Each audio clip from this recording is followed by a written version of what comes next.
Yay, girl talk. Okay, here.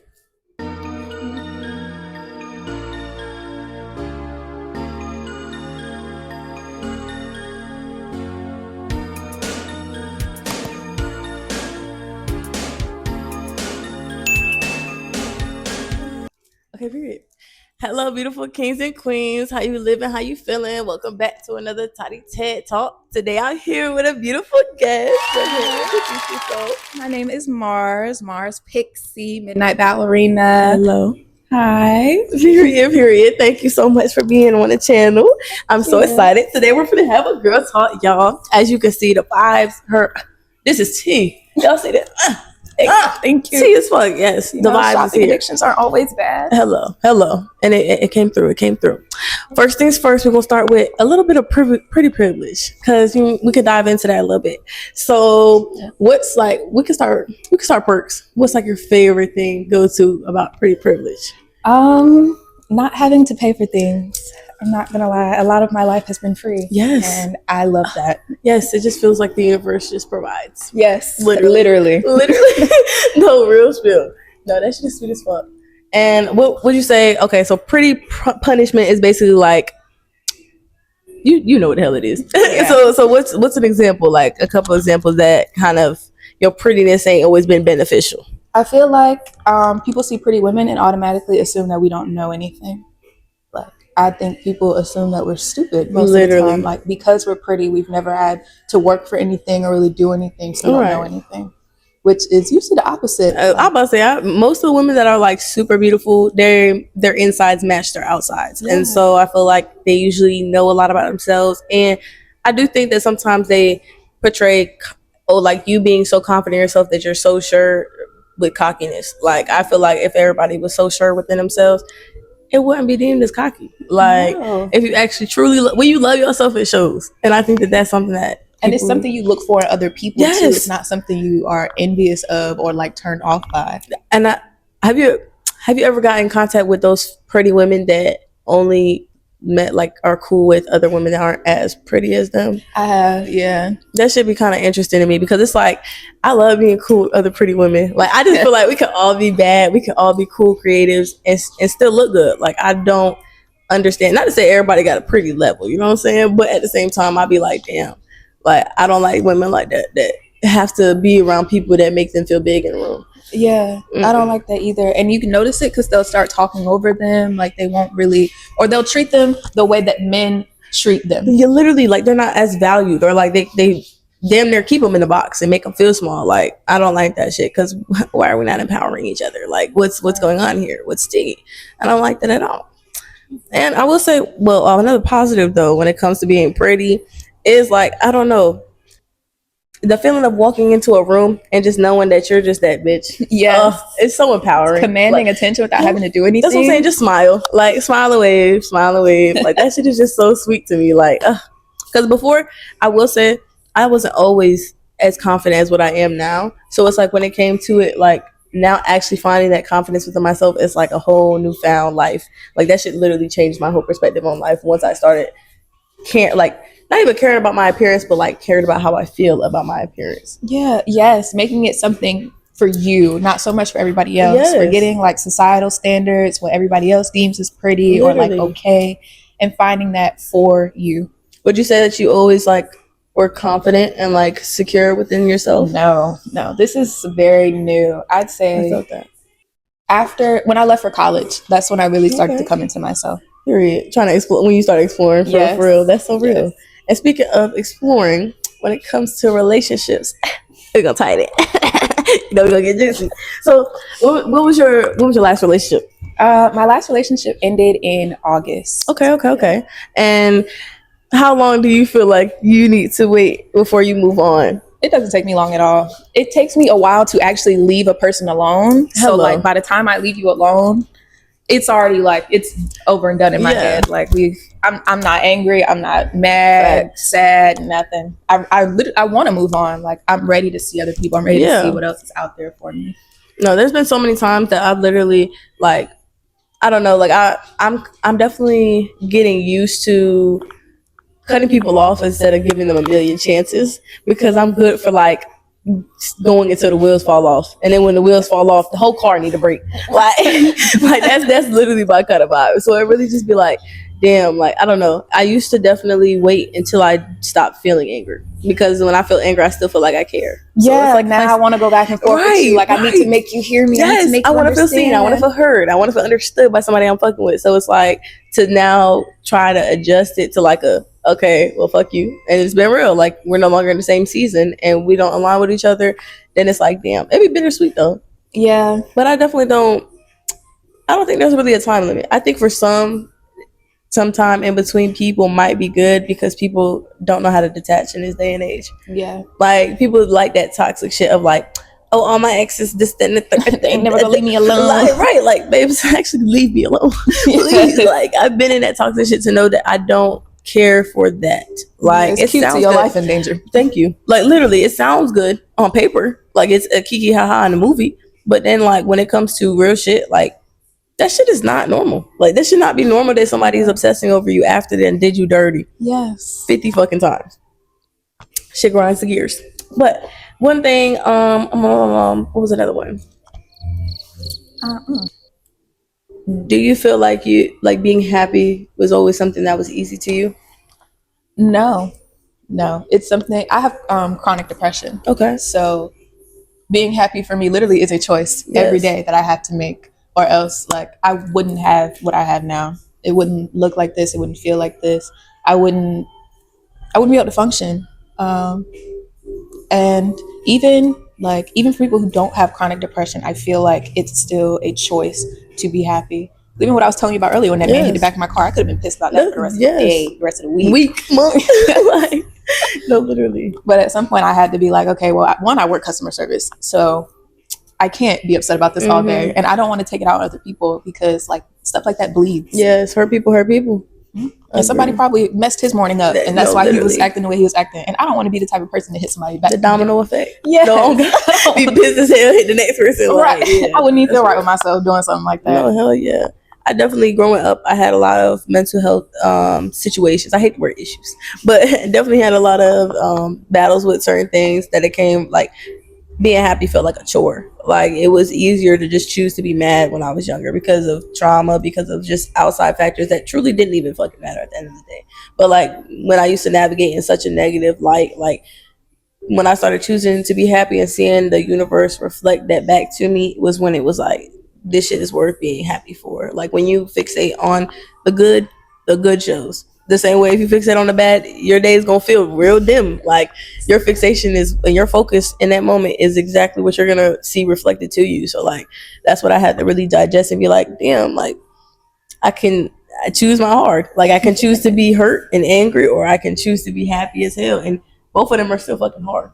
But it's like you actively have to choose to love yourself. You have to choose to be happy. You have to choose to appreciate the little things. Shit, just waking up, having a glass of clean water, like little shit that I was just like, that helped me get out of the mindset of like, why is this happening to me? Or like, oh, like who's here for me type shit. Cause like, it is easy to be like, damn, who the fuck gonna come save me? Like, what the hell is me? No, literally like, woe is motherfucking me. But then it's like, okay, but woe is not me either. And like, woe is me who's in a position that people would kill to be in. So it's like the more humbling life became, then I was like, okay, like this shit is worth living. Like, cause I used to feel like this shit was a living hell. But then it's like, they also say it's heaven on earth. So it's like, there really could be the two. And the balance between the two is just like, that should be interesting. And tying into it, what would you say like are your best, like what do you do to actively keep yourself happy? Appreciating the little things, like you said, like a glass of water in the morning. Yes. Like that'll make my day so much better if I drink water. Like I notice like I'm feeling sluggish and dizzy. Like why is my day fucked up? I haven't drank any water today. Oh, like God. I'm walking around the house. I'm trying to deep clean my house. I ain't drunk no water. Like I'm about to pass out. Parched. That's so real. Cooking yourself a meal, like are you a cooker? Yes, I love to cook. Okay. I love to cook. We need to have a chopped episode. Yes. You ever seen it? I've seen it. Okay. They too. But go ahead, cook. Sorry, go ahead. But cooking, even cleaning has become therapeutic, or like having like I have toys all over my house. Tea as hell. And stuff like that makes me feel good because it's like I'm giving myself the things that I didn't have when I was little. Yes. And they bring me joy whenever I see them. I don't play with them. Heal your inner child though. Yes. I see the Legos too. Tea. I love a good Legos. Listen, she knocking them over. Love that. They're so excited by the shit they're not supposed to have. Sounds like humans. Yes, like a child with ADHD. No, literally. And that's another thing. How do you feel about like certain labels when it comes to the mental health community? I think labels are okay when they're used to identify and improve your life. Like if you have the intention of, okay, I know what this is, now how can I make my life easier for myself and for those around me? Yeah, but if you're using it to cope or as an excuse, that's when I think it's a problem. I agree. I think us as a country in America, we label so many things just to have inclusion or like certain things like that, or just we're just so oversensitive with certain things that I feel like we lose the point of these labels when it comes to like mental health, because anybody could be technically labeled under anything of neurodivergency. So it's like anybody's really a neurodivergent. It's just you ain't been told on paper that it's that. Like anybody could technically say they have ADHD if in that day you got squirrel brain. Like okay, that's what I'm saying. Yeah, like it's based on environmental things. So it's like I do love labels because I do think it helps compartmentalize what you can work on and things like that, or to be able to, heal yourself from certain things. But I do think too that can be hindering. Like they can definitely hinder yourself because your mind is powerful. So if you constantly are telling yourself that like, oh, I have ADHD, or that, like you said, an excuse for every single thing that you do, you're gonna start acting like that. Yes. Like you can literally think yourself into a mental health issue, like genuinely. I've seen people use it and abuse the words. So then I've seen like, damn, like literally, if you just stopped labeling certain things, like you would change and alter your mindset, and it'd just be so interesting. It really just be interesting. Yes. And then when you have other people also enabling that same behavior, it's so much worse. My siblings, loved them to death, but my mom enabled a lot of it growing up, like talking to them as if they were slow, and they're not slow. They're not slow. But if you've heard that your whole life and you've never really heard anything else, that's all you're gonna believe. Yeah. You're gonna give yourself a ceiling that isn't there. That's it, literally, and that's like the biggest thing. Putting people in a cage and the door could be open. Yes, there is no cage. Literally, whole time, you're sitting here feeling so restricted just because of what you're telling yourself. Like, yeah, I would jokingly be like, oh, my ADHD, this and the third, but I really just be using it as like a fun way of saying like squirrel brain. Like, I'm okay with it. That. Like, I forgot that. Saying. Like, oh darn, like it's okay. Like, I don't use it to sit there and be like, oh my gosh, I just can't focus on any little thing and Nah, not quite, not quite, because I feel like ADHD comes from lack of interest in things when you want to focus. So like if you I was having a conversation about subjects in school and how certain kids are deemed as having ADHD and like shit like that just because they might not focus in one class, but then they're like smart as hell in math. So it's like it be certain things like I just think it's the intention behind what you're fixating on, and that's what's going to change your attention span. Yeah. And it don't help that these fucking apps and phones. Yes. Everyone's overstimulated. Literally. Overstimulated and desensitized. Yes, as fuck. Heavy on the desensitized. Because gosh, we see so much shit online that's should not be normal. Like, why can we see so much graphic things on Twitter? I was in English class in high school. I think I was maybe like a freshman or a sophomore. Mm-hmm. And this dude that was sitting next to me, Chris, he was watching a video on his phone. Mm-hmm. And he was like, look at this. I look at his phone. A man like crashed his motorcycle. I'm looking at his brains spilled out on the road. Like, why are you watching this? We're supposed to be doing it. This is a group project, actually. What are you doing? The other group. No, facts. And I'm like, I don't know when that shit got so normalized, because I'm like, damn, like this shit is really just in our hands. And it's just we swiping on this shit and we just like, oh, okay, Kiki, 5 seconds. Okay. Like it's like the news. How they literally 1 second it's oh my gosh, hell and just a whole bunch of stuff like school shootings, next thing, oh, but you could save an animal today. Like they just want to fluctuate your emotions and just have you so up and down that there's no regulation. There's no like calmness. Imagine if every news channel had a like grand rising. Let me tell you about all these affirmations a day. Do you know how much we would elevate as humans? Yes, we would feel better. Right, because we would start our days feeling and hearing good shit instead of, why is it 8 o'clock I'm hearing about how 4 different schools had some shit happen? And that's why I understand why my mom's generation and the generations before are so paranoid all the time. Because the news scares me. I watched the news one time on shrooms. I was like, man, you gotta turn that off. Yeah. Like, it's disturbing my spirit. Literally, it shakes my soul. Like, I'm seeing her stressed. And my mom, she's so paranoid about every little thing. Babe, the ocean front. Babe, this. Everybody know the ocean front.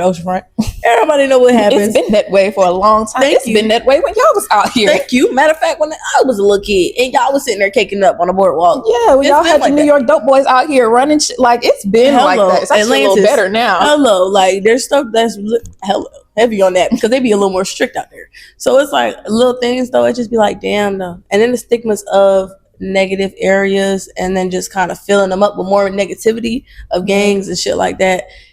It don't be helping the black on black crime. That shit be blowing me. Which is even crazier because Ghent, this area apparently used to be a black community. Ghent? Mm-hmm. Hell yeah. This is a black community. The oceanfront was. Yes. Now it's like, well, oceanfront now is touristy as hell. So now I feel like that's why they kind of care more, or like they're trying to be more strict because you can't sit there and be like, oh, tourists come here. But also make sure you're inside your hotel at this time or else it's going to be a shootout. PM. Literally, if the sun go down, go inside. Like, different kind of sundowns. They say to us, no, hello. But when it's them, go ahead, explore if you want to. See where it take you. So, for one, I always want to know, what does the best version of you look like to you from where you're at right now? She talks to herself with like respect, like she cares about herself, but she's accountable. Like, she pays attention to the things that she says, the things that she thinks, the things that she ingests throughout the day, not even just food, but like content, media. Like, she's mindful. She does the things that she loves without worrying about how other people see it. You know, she's a selfish woman. The best version of myself is very selfish. Yes. Oh, I love that. That's so beautiful. Do you feel like you struggle with like people pleasing? I do. Yeah. I've gotten better at it lately, but it's easier for me to say no, but I still feel bad. It's that part that I'm working on now. I feel that. It's hard to be empathetic knowing that your no is like inconveniencing someone else technically, but that yes is so convenient to you. So it's like that's definitely something that's hard to digest, especially when you're used to being a helper or like used to just being there for people. Yeah, I know that's available. Yes. Heavy on that. I definitely had to learn that like our time is valuable, and being too available does not respect your own time or someone else's. Because the minute you say no, now they're distraught. So you weren't helping yourself and you weren't helping them by always being there.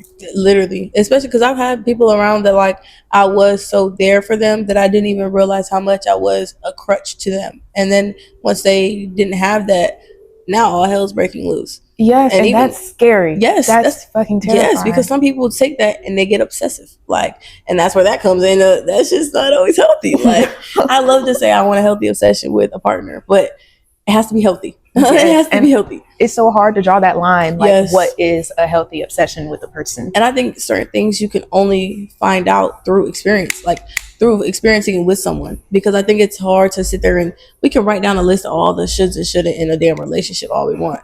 But until we in that shit in 4K, that's the only time we have to figure it out and figure out the rights and wrongs. Like, I used to, like, I swear, going on my spiritual journey, when I was diving into different religions, things like that, and just really understanding myself, I got to a point of like not really wanting to be around people, thinking that I could just heal myself on my own and stuff like that. But the only way I could test how healed I was to engage with other people. And that shit fucked me up because I was like, damn, I'm sitting here doing this shit like a good student. Nigga, what? I'm a student of life though. And I have to be able to experience. And that shit used to blow me out the water. Because I was just like, damn. Like, I love. Why can't I just hide away? Yes. Because I'm like, I feel safe within my own bubble. But it's also like kind of a trauma response. So like to just be like, oh yeah, I just would rather be by myself. Like security. Do you think going through that spiritual journey, because most of the time when people do go through that, they're going through it alone. Do you think the desire to go through it alone comes from being afraid of not being understood when you want to talk about these things? 1,000%. I didn't feel secure enough with anyone or any environment to express myself as openly and be like, oh, this is how I feel. Like, I didn't like being seen behind the scenes. Like, I didn't like people seeing the failures of my trials and tribulations of learning myself at first. Like, and now like I've been more accepting of it, but it definitely was a hard thing to navigate. Like I feel like it's necessary to have solitude, but I do think if you're overusing solitude as like a crutch, that shit becomes isolation. And so like when I over isolated myself, you can get so saturated in your own thoughts that it's just like, fuck, you don't know what's real the fake. Like, yeah. And then if I don't have anybody to bounce ideas off of, this is just my thoughts, and it becomes real restrictive. Like I started putting that ceiling up, so it was just like, damn, like it was definitely interesting though. Like it was a much needed spiritual journey because it's everlasting, but I had to digest the fact that because I am a constant evolution of a person, I gotta accept all versions of myself. That's the only way I'm gonna truly learn how to like love myself and fully understand. Because like shit, I wanted love as a kid in every form of me, good, bad, everything. So I think it came from not feeling loved in those moments that I wasn't doing the best. So when I wasn't in my best version of self and I didn't feel that love, that's why I kind of shy away from being in front of people when I'm going through it, because I feel more judged about it. But it's not even the reality of it. But it's definitely like that shit got crazy. I just want that shit out. What the hell? What the hell? What the hell? But yeah, definitely interesting for shit sure. Yeah. How do you think you navigate your, like, would you say you're spiritually in tune? Yeah. I feel like I get that vibe from you, so obviously, but how do you think your navigation of that went? Like, do you feel like that was something easy for you? Did you go solitude route? In the beginning, no. In the beginning, I wanted to talk to people. I wanted to be out. I was talking to strangers all the time. That was like my favorite thing to do. Asking random questions, just picking people's brains, because like you were saying, like you're an ever evolving person. Mm-hmm. Yeah. And you're a student of life. And to me, life is people. Literally. Like, I feel so alive when I'm learning from people. That's the one thing I miss before driving. I love Ubers. Talking to Uber drivers. Yes. Oh my God, those combos. Oh, we're going to get to that. We're going to get to that. Go ahead. Cook.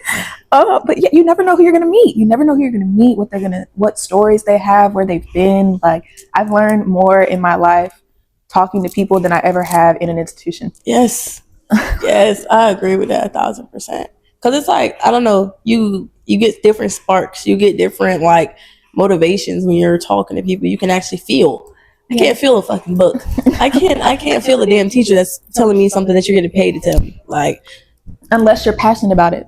Unless I can feel the passion. Unless I can feel the passion oozing out of you. Literally. I'm not locked in anymore. That's what I'm saying. Like I don't feel the connection. Like I feel like I need to connect with you as a person before I can understand what you're saying.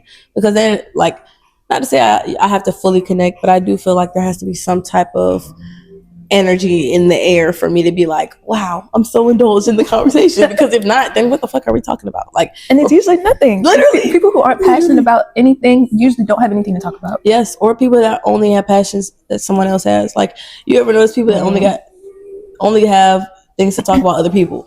Like, you don't never have nothing to talk about for yourself. You don't even know what you're doing for your day to day. Like, granted, sometimes every 24 hours I'd be like, fuck it, what I'm gonna do today? But when it comes to just chatting about other people and stuff like that, I'd be like, damn, so what do you like to do? What do you want to do for your life? Hobbies, like, interests. Yes, like what? Yes, literally. What are your aspirations in life? Like that's my kind of thing. Because it's like I love sociology. I love psychology. Like I love to understand human race. Like we're so different and complex in the mind, in the brain, everything that we do. It's so cool. Like, and everybody navigates this shit differently. And I be picking up hella shit. Like, okay, I could do more of this. Or, oh, okay, I don't want to look like that. Like I yes. Like you can take it and alchemize whatever you see like fit. Even the bad shit. Like that part. Like everybody's not your messiah, but they might be the lesson that you didn't have to go through. Hey, you might be my tower moment. That's okay, and that's okay with it. Like I'm okay with that, and I had to accept that everybody has their seasons, and everybody's meant to cross paths for different things, and not everybody's meant to be in your life for just. Ever. Yeah, that too. Like forever doesn't last too long. But no, back to the Uber shit. I love that though because yes, I've been in a couple Ubers, and one time I was off shrooms. Craziest combo of my life, because I was like, oh my God, I was having a whole combo. It's like African man, random dude ever, kid you not. And it was like I was telling him about my trip because it was a crazy ass trip. Never would do shrooms with these people again. But it was so crazy to know that like we could literally just connect off just some random shit. Or like I'll have people that don't speak English and don't speak Spanish. I'll be practicing my Spanish for them because I'm like, the fact that they come to America and they feel like they have to learn English just to be understood or coexist, and we feel like it's an entitlement that they should learn English, which is so crazy because I thought the whole point of this country was to be a melting pot. Like right. I thought that we were supposed to be welcoming. Like that was the whole point, and we've lost the plot. Like we really welcome lost to the America, plot. But you're not welcome for real. No, literally, you can blonde hair, blue eyes. Hello. If you're the stigma, then you're accepted. But even then, everybody else that's not from America don't look like that. Except for, I'm not gonna say everybody, but you know, most of the time. Yeah, that's what I'm saying. Like you look like you got some culture if you're not from here, and they just, I don't know, seeing and meeting people from different countries, they have so much appreciation for life, and like appreciation for animals, appreciation for nature, heavy on the nature. Like we take so much from the earth, and there's nothing to reuse that or like I don't know, just give back. Like we don't you don't see people with no green. Can I fucking talk? You don't see people with no damn green thumb or nothing like that. Like little things like that, I'd be like, damn, because I know I could do more. Like for the earth and shit like that. But I also be like, man, fuck America. Like, bro, this shit be draining. Like, even having these conversations, you're doing more than most. That's the like point of the podcast. Like I definitely want it to be a platform that people feel like they can ooze out their thoughts and like feel heard, and like we can talk about the craziest shit in the world. Like I want that to be a normal, like, because when do you really see people having these kind of conversations until you come in contact with them? Like, and even then it's what, after you getting close as a bitch with them. Like I want to be able to just feel like there's not that barrier of awkwardness. Like I just want to be vulnerable in that moment and allow people the space to just be awkward and vulnerable. Like I'd rather stutter 50 times trying to articulate my feelings than not speak them at all. Because then I be learning as I talk. Like I don't be know what the fuck I'm finna say. I was just talking to someone about this. I'm like, the thoughts are all there. It's just the filing cabinet's a little out of order. Like the SpongeBob episode. Yes, yeah. I always go back to that because I literally felt that every day. Like, okay, maybe this side of the brain need to wake up a little more. Like, okay, I need to talk about this or X, Y, Z. And two, like some combos I'm not educated in, so I like to hear other people's perspective, especially worldly things. Like I could definitely do more on doing more research about our history and stuff like that, especially because they don't fucking give a damn about our history. They want that shit to repeat a couple times. Yes, and they don't care to learn either. I hate that mindset of, no one's ever told me this. The internet is free. Hello. This is 2025. Thank you. You can learn how to sit here and code shit or scam. You don't even have to read no more. You can watch You're the best scammer in the world, but you don't know a goddamn thing about your history. Nothing about your bloodline. Nothing about And if they evolution. Did know, they would be passionate about it. Like, that's the part that kills me too. Yes. Like once you start telling them stuff, you see the light. Yes, light up in their eyes. And then it's some of them that be like, oh my gosh, in your face. Turn around and be like, type shit. Where the light go? Why you ain't keep it on? Like the light's on, the one's home. Like what's going on? But the same way, happiness is a choice. Like activism is a choice. Yes, caring is a choice. Literally being empathetic to the world outside of you. Like to know that your world is so big, it's your world, but also know that you're so small within it in the universe. Like to have that humbling balance, I feel like not everybody has, because some people truly do operate from like, this is my world. Like. And it is your world. You know what I'm saying? Like, it is your world. I'm not trying to take that away from you. Exactly. Hold that. But also hold space to also accept the fact that there's other people that exist. Like, there's other things going on in this world. Like, and those things will affect you one day. Exactly. And that's my thing. People don't care until it affects them. And then now they're all throwing their hands up trying to point blame. This stuff was written in our face. And when it comes to karma, they literally tell us everything that they're going to do to us before it happens. So they don't have to receive karma when they're blatantly putting it in our face. Yeah, that's another thing that I don't like. Oh, they'll get what's coming to them. No, they won't. No, they won't. They've been playing this game a long time. Literally, they actually won't get what's coming because they're actually aware of how to play chess. They're literally playing checkers and we're playing chess. Or the other way around, however the fuck they say it. I know what you mean. Exactly. I'm here with you. Type shit.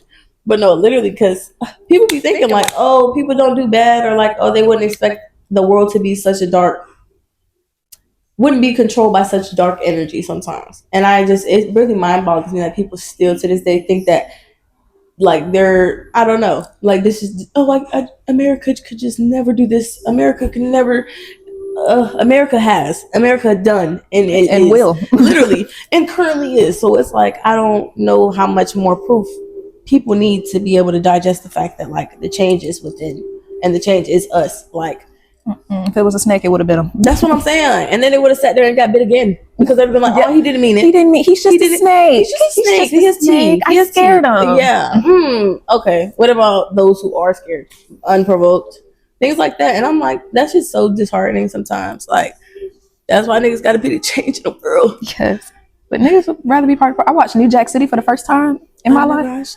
I never watched that. You should watch it. You should watch it. It gave me a lot of perspective. That man was a villain running around. And then the guy that I was watching it with, because, you know, niggas usually like watching movies like that. I'm like, he's an actual villain. And I know people, I know specifically, I know a plug who goes by Nino Brown. Like, and that's like his idol. And I'm watching the movie. I'm like, this man is a terrible person. Right. Like, this man is, he used a child as a human shield. Like, this man is a horrible person. People be like, so that's a real nigga. Right? What? Real where? There's a real bitch. Like, what are you talking about? Like, and that's my thing. Niggas, I feel like, have such a misconception on what's real and what's not, or like what's a real man and stuff like that. Yeah. A real man does not mean desensitize yourself to anything outside of being masculine. A real man is balanced within their masculine and feminine energy to the point where they can allow the space to be in tune with themselves, in tune with their emotions, things like that, and care about the people around them. Like, who caring is manly. Yes. So manly. Like, that shit is so macho. I love it. Literally. But yeah, we're at like 30 minutes right now. Yeah, I know it didn't even feel like it. I feel like maybe I thought it was like 15. Like, that's crazy. That's so funny. The niggas definitely got some good chats. Oh my gosh. I feel like I need a good juicy final question. Let me think. How do you feel? Okay. I always do be wondering, so would you consider yourself like more religious or like a more spiritually in tune? Spiritual. Okay. And how do you feel like religion is a form of like separation? Like separation and control, yeah. Cook more with that. Okay, because I'm intrigued. I'm not gonna say all religions because I usually prefer Eastern religion.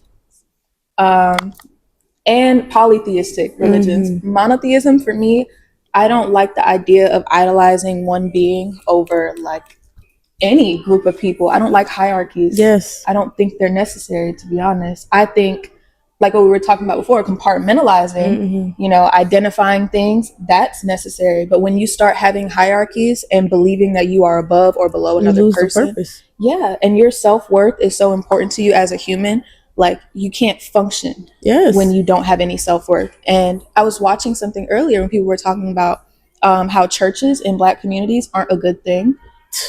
Because it's always it's a form of submission in a sense. Like you're being go ahead cook. No, cook.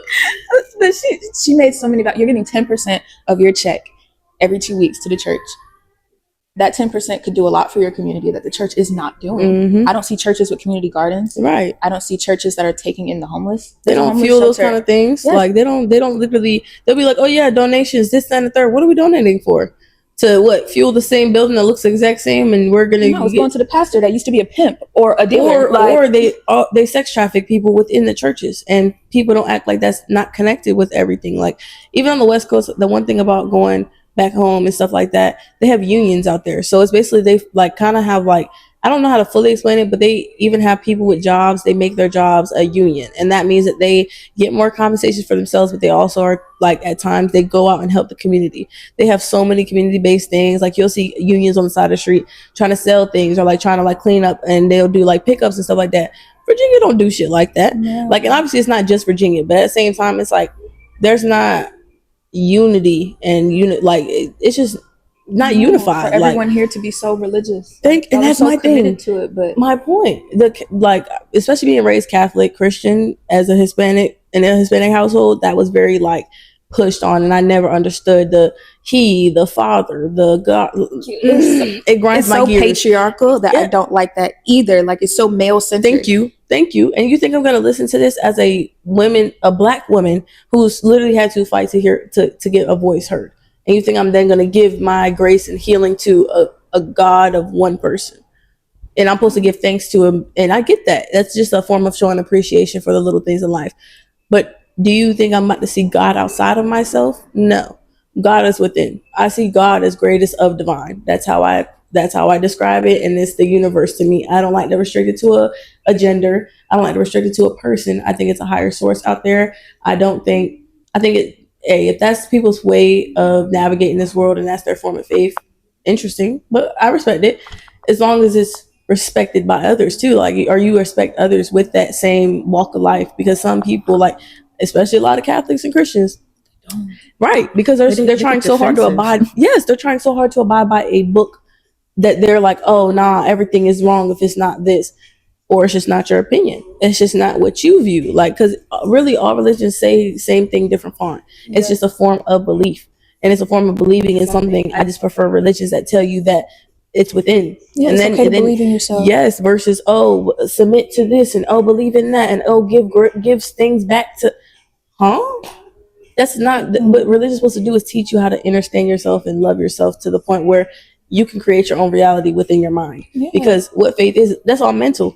It's having a belief system to where you can evolve as a person. If you choose to evolve as a person and you give all the thanks and all the everything to a higher man, I'm not doing that shit. Yeah. I'm sorry, that doesn't fuel me. And like the same thing that they do with religion, they're doing with the government right now. Thank you. And they think that they don't go hand in hand. But what was one of the first books that they gave slaves? A Bible. Thank you. Like it's always been a tool. My point. And you have to choose how you use that tool. Like, and that's my thing. It can be metaphorical. It can be metaphors, and it has so many gems in the Bible. I would never discredit that. If you know how to read it, you can code things however you want and however you see fit. If you see that and you say, "Oh, Father God," or "This is a sin," or "This is that," no, we're all sinners. You're basically saying that being a human is a sinner. Well, we're just wrong for being alive. Thank you. Like, am I wrong for breathing? Like, because at that point, what you're born out of a non-married couple. Okay, now you're basically a born sin. Like the fixation on that kind of thing. Imagine if you fixated on learning how to love, like just love yourself. Instead, you're learning on how to be accepted by God. Here, but what have I done since I've been here? You know, that's what I'm saying. The acceptance or the need to feel accepted by this God that they portray is just, it's mind-boggling to me, and it's definitely disheartening because it's just like, damn, like people really don't understand that you're putting yourself in that ceiling, in that cage once again. Like, and we're so trained to be institutionalized at such a young age, from schooling to religion to anything that you can think of, or put in categories of being like, do this because you're that, act like this because you look like that. Like, there's not really an open, like, it's not that many places that you have the free range to be accepted as just you as a person. And that should just be like, damn, that's why I want more platforms to allow more exposure to like freedom thinking. Like, that should just be interesting. And I think if we had that more, then a lot of us would have been able to skip this step of isolation in our spiritual journeys because we wouldn't have felt so alone. Yeah, because it's easy to feel like you're going to be judged to have a different opinion than the normal, because every day I come across people that don't agree with what I say or certain things, or don't agree with my point of views, and it used to hurt my feelings. Like, because I'm like, oh, like, you know, of course you want to relate to someone, but at the same time I'm like, your walk of life we don't got to wear the same shoes. I promise, with a pinky, we still can go to the same destination and not get there the same way. And that's why it's just, if what I can say can fuel somebody and they can receive what I say, I don't give a damn who it don't. Because like I said, what was the quote? I don't care about your booze. Oh, I see what made you cheer. Exactly. I don't give a damn about your booze because I see what made you cheer. Like, if we don't have the same point of views, like, I'm the type, I can respect that and still keep pushing. If you sit here grinding your gears and you booing that shit, okay, but I see what you're cheering for. The same way people online, they cheer for negative things and a whole bunch of stuff like that, but you would never be in a room with me when it comes to cheering about positivity. So it's like just learning how to, I feel like, align with the people that match your purpose in life. I like that. Yes. And knowing when to walk away from things that don't align. Yeah, hello. Because you can't beat a dead horse. Not beat a dead horse. Hello. As much as you want to. As much as you want to. But we is going to wrap it up a little, because, you know what I'm saying, I enjoyed this beautiful talk. It was very enlightening, and I loved the vibes. We are going to finish off with some affirmations. So first and foremost, if you haven't heard it today, I love you. We love you. We love you. Yes, indeed. And know that you are loved inside and out. Know that you have the power to be able to create your own reality, and you're deserving of the reality that you want. And if you got dreams, they're not just dreams. That's your higher self trying to tell you that you have. That's your prophecy. Literally, that's your purpose. That's what you're supposed to be doing, your calling, all of that. And just have faith in yourself and know that shit, even in the negative moments, learn how to alchemize in a way that you can receive from your lessons. You want to add anything else? You hit a lot of the nails on the head. Okay. But yes, I really appreciate you on the channel today. We're definitely going to have you back for shit sure. I would love to be back. Yes, we got some more topics to talk about, y'all. But yes, thank y'all again for listening to another Toddy TED Talk. Tune in. Don't ever tune out. And make sure y'all go follow my girl. Bye. Period. I like that. Tune in. Don't ever tune out.